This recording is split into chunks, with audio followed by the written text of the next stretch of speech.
ইবনে সিরিন রাহমাতুল্লাহি আলাইহি তিনি বলেন, আল্লাহ তাআলা যদি পরকালে জান্নাত এক পাশে রাখে আর পাশে 2 রাকাত নামাজ পড়ার অধিকার আমাকে দেওয়া হয়, আর যদি আমাকে এইভাবে বলা হয় তুমি চাইলে জান্নাত গ্রহণ করতে পারো আর চাইলে তুমি 2 রাকাত নামাজ পড়ো, খুশি থাকতে পারো, তুমি কোনটা গ্রহণ করবা?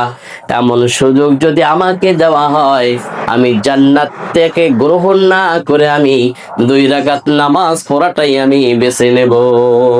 সুবহানাল্লাহ। কারণ জান্নাতে যাওয়া হলো এটা আমার খুশির ব্যাপার। জান্নাতে যাওয়া কার খুশির ব্যাপার?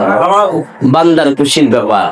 জান্নাতে গেলে আমার দিল ভালো লাগবে, আমি আনন্দ করব, ফুর্তি করব, উল্লাস করব। আর নামাজ সেটা হলো আমার স্রষ্টার খুশির জন্য। সুতরাং আমি জান্নাত গ্রহণ না করে আমি 2 রাকাত নামাজকে আমি পড়ার জন্য এই অধিকারটাই আমি চেয়ে নেব। সুবহানাল্লাহ।